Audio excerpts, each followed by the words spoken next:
My sister says I'm wasting my life and don't deserve my apartment because I don't have kids yet. Hi everyone!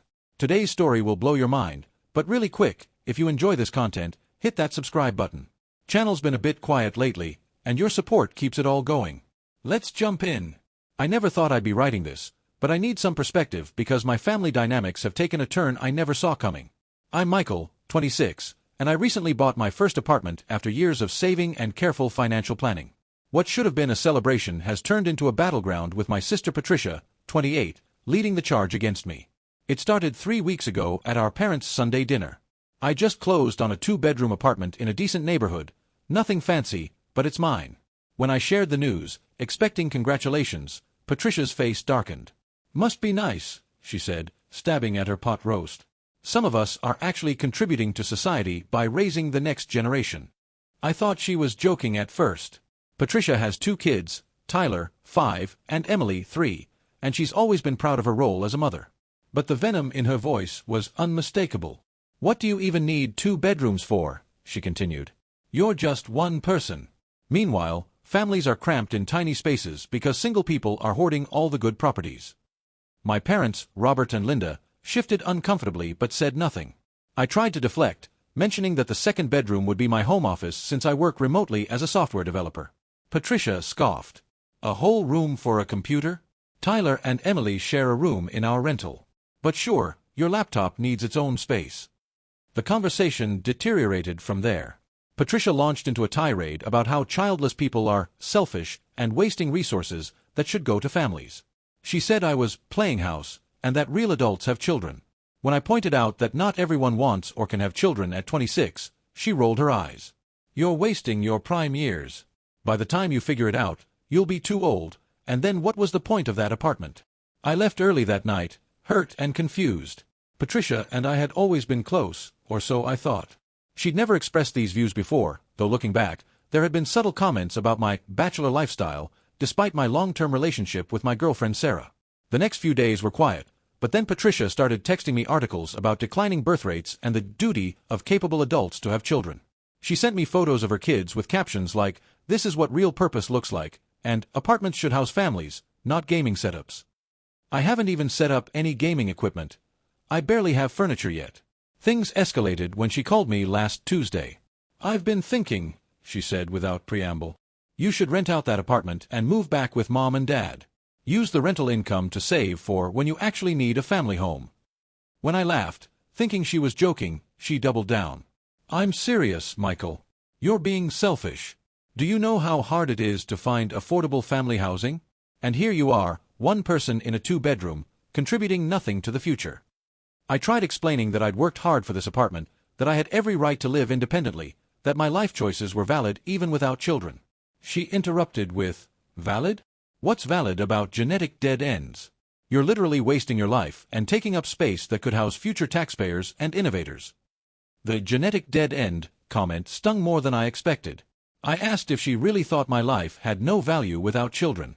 Her response was chilling. What legacy are you leaving? What are you contributing? In 50 years, Tyler and Emily will be here, making the world better. You'll just be gone. No impact. No continuation. Just a waste of good DNA and a perfectly good apartment. I hung up on her, something I'd never done before. But the damage was done. Her words echoed in my head. Was I selfish for wanting my own space? Was I really wasting my life by not having children in my 20s? Sarah and I had talked about kids as a distant possibility, but we both wanted to establish ourselves first. Now I wondered if we were doing something wrong. The family group chat became a minefield. Patricia would share posts about housing crises and somehow always circle back to how single occupancy of family-sized homes was part of the problem. She'd drop comments like, "Must be nice to have all that space for yourself," whenever anyone mentioned visiting me. My brother James, 24, privately messaged me saying she'd been cornering him too, warning him not to follow Michael's selfish path. I tried talking to our parents, hoping for some support or at least neutrality. Mom listened quietly before saying, "Well, Patricia does have a point about the housing situation. It is hard for families these days." When I asked if she thought I didn't deserve my apartment, she backpedaled, but the damage was done. Dad just shrugged and said Patricia was protective of her family values, and I should try to understand her perspective. understand her perspective. That I'm a waste of space without children? That my apartment should go to someone more deserving because they've reproduced? The lack of support from my parents hurt almost as much as Patricia's attacks. Last Sunday, I skipped family dinner. Patricia texted me, hiding in your empty apartment, followed by, Mom made your favorite dessert. Too bad you're too selfish to show up. I didn't respond, but Sarah saw the messages and was furious. She wanted to confront Patricia, but I held her back. This was my battle, and I needed to figure out how to handle it without destroying what was left of our family relationship. But I'm at a loss. How do I respond to such fundamental dismissal of my life choices? How do I maintain a relationship with someone who thinks I'm worthless without children? And how do I process the fact that my parents seem to partially agree with her? I worked so hard for this apartment, and instead of being proud of my achievement, I'm being told I don't deserve it because I haven't reproduced yet. The joy of homeownership has been completely overshadowed by this bizarre family conflict. Update 1, 2 weeks later. I thought things couldn't get more surreal, but Patricia has escalated beyond anything I imagined. Last Saturday, she showed up at my apartment unannounced with Tyler and Emily in tow. I opened the door to find her with a measuring tape and a notebook, the kids bouncing excitedly behind her. "What are you doing here?" I asked, blocking the doorway. "The kids wanted to see Uncle Michael's new place," she said sweetly, but her eyes were calculating. "Aren't you going to invite us in?" Against my better judgment, I let them in. The moment they entered, Patricia began what I can only describe as a reconnaissance mission. She measured the living room while telling Tyler, "This would make a perfect play area, wouldn't it?" She walked into my office, ignoring my protests, and announced to Emily, "This could be your princess room." I watched in stunned silence as she narrated a tour of my apartment as if it were already hers. "The master bedroom is a good size for Mommy and Daddy," she mused aloud. "We could put bunk beds in the second room.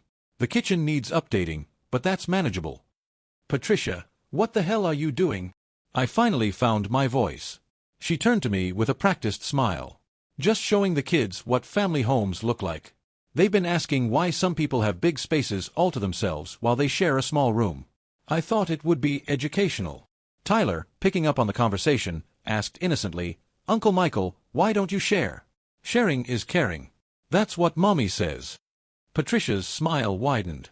"That's right, baby. Some people haven't learned to share yet." I asked her to leave, but she took her time, letting the kids explore every corner. Emily found my spare closet and declared it would be perfect for her toys. Tyler calculated how many race car tracks he could set up in the living room. Patricia took photos of everything, claiming she wanted to remember their first visit to their future home. "This is not their future home," I said firmly. "This is my home. Mine. For now," she said cryptically, herding the kids toward the door. "But things change. Priorities shift. People realize what really matters." After they left, I found she'd left a sticky note on my refrigerator. "Think about it. They deserve this more than you do." I was shaking with anger. Sarah came over that evening and was horrified when I told her what happened.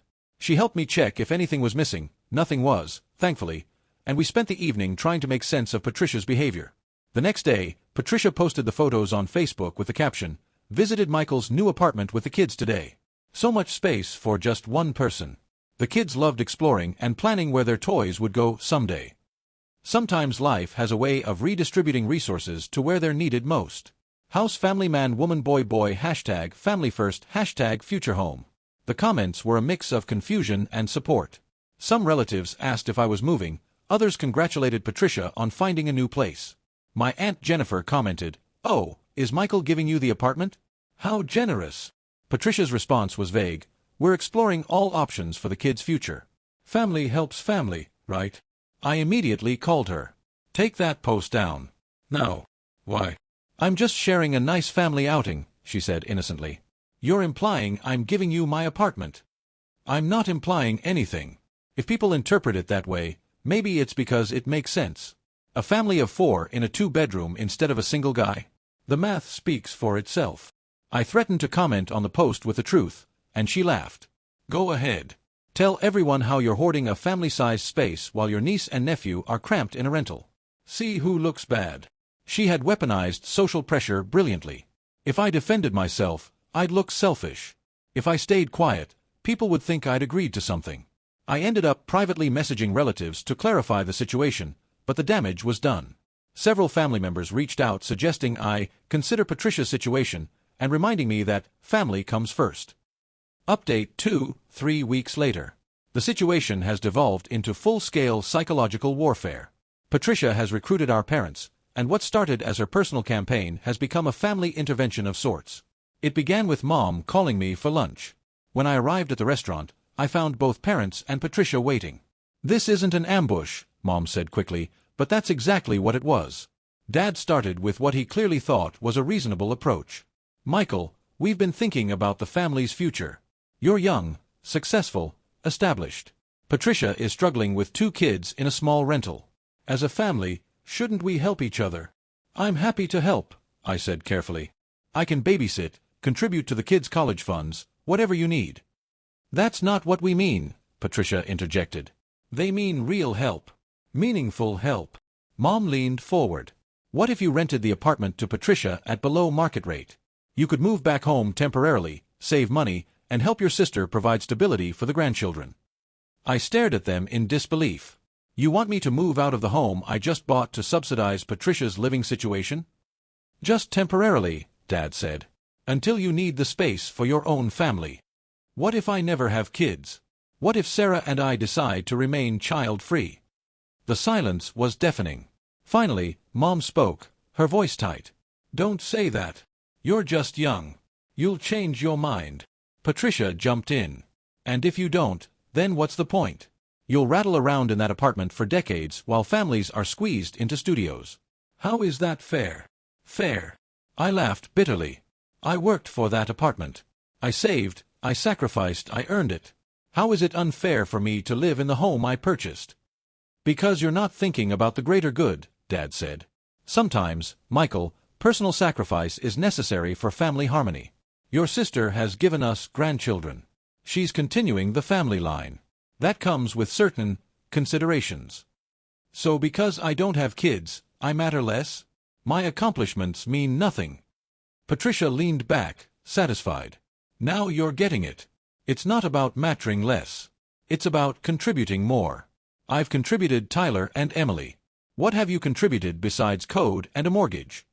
The conversation spiraled from there. They presented moving back home as a win-win. I'd save money, help family, and prepare for my future family. When I firmly refused, the emotional manipulation intensified. Mom teared up about family discord. Dad questioned my priorities.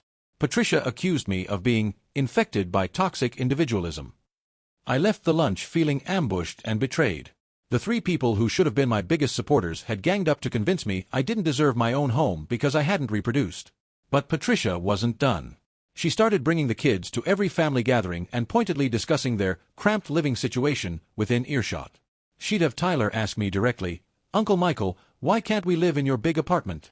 She'd coached Emily to say things like, "I wish I had my own room like you do." The emotional manipulation through the children was the lowest blow yet.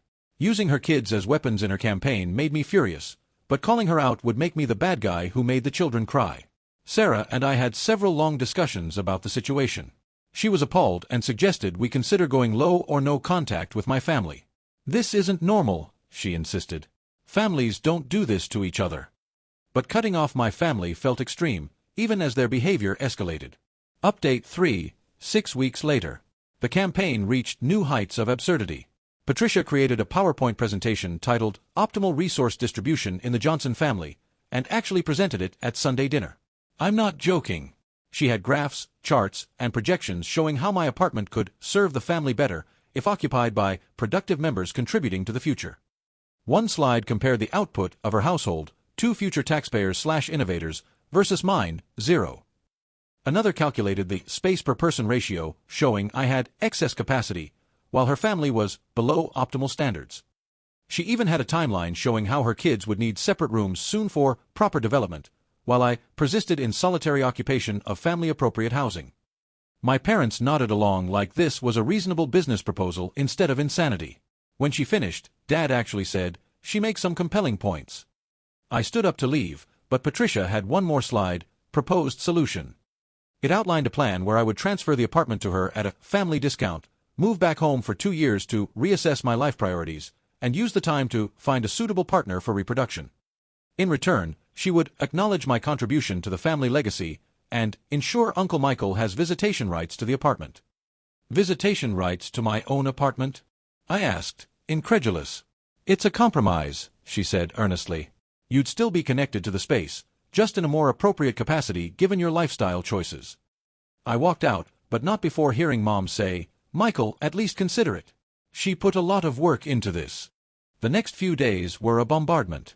Patricia sent daily emails with subject lines like, Apartment Optimization Proposal, Please Review, and Family First Initiative, Your Input Needed.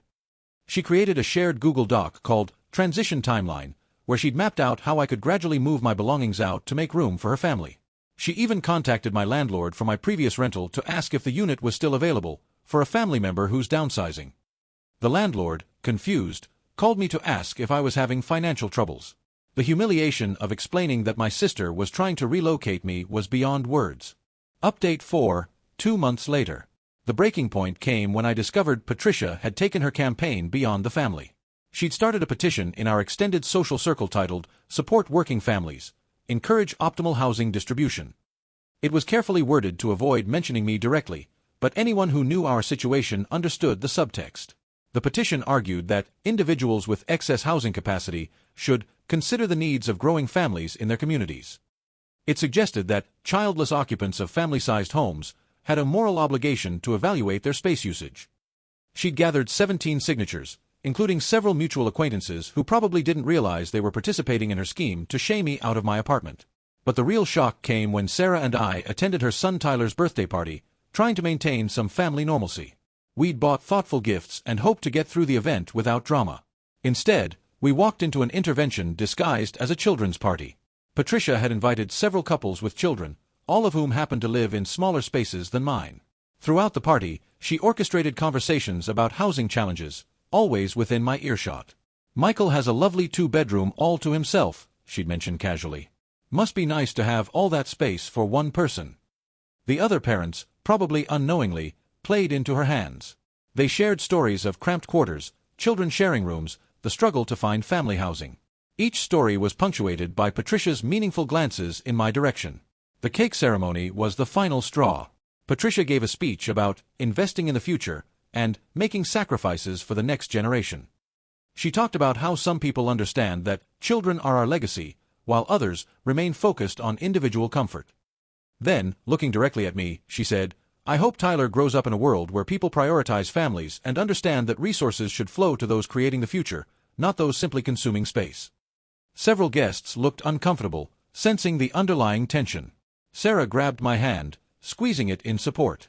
We left shortly after, but not before Patricia cornered me one last time. Think about what kind of man you want to be, she said. The uncle who hoarded resources, or the one who provided for his family's future. Resolution, 3 months later. I'm writing this final update for my apartment. Yes, my apartment, where I still live and will continue to live.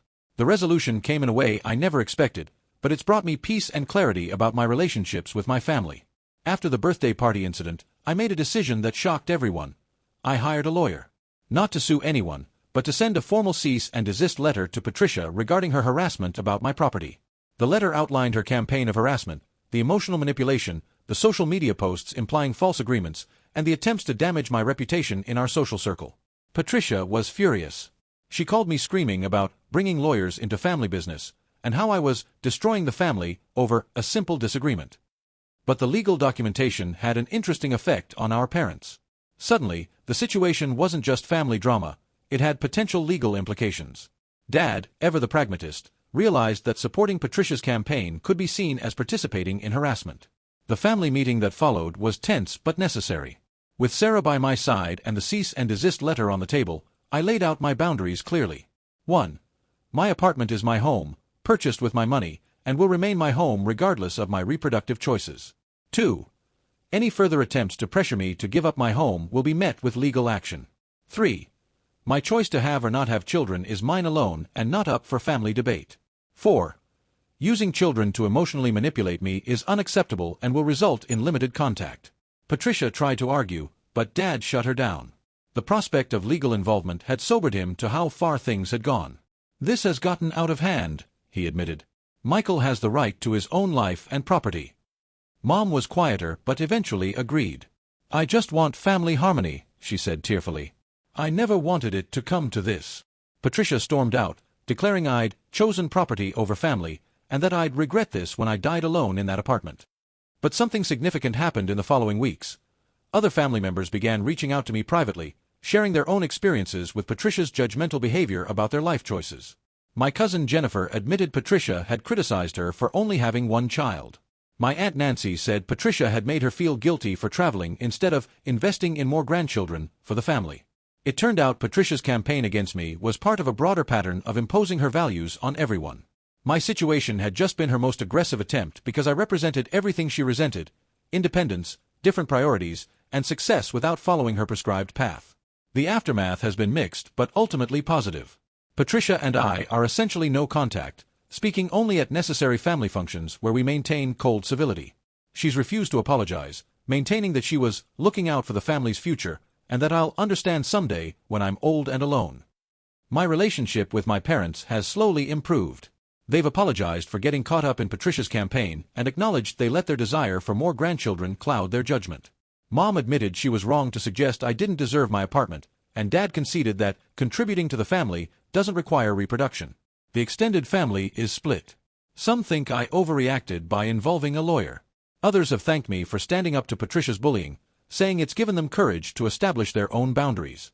The cousin who used to get lectured about only having one child?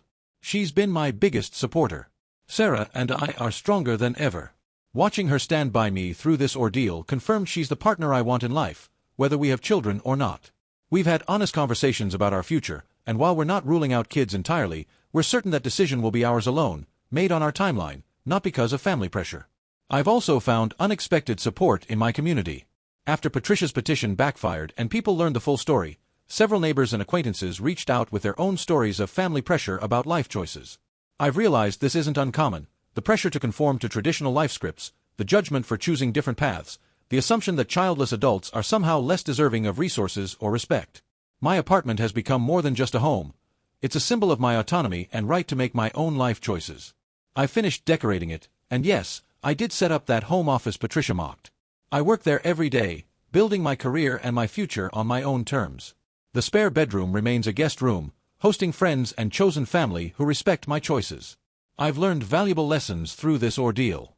Family bonds don't give anyone the right to dictate your life choices.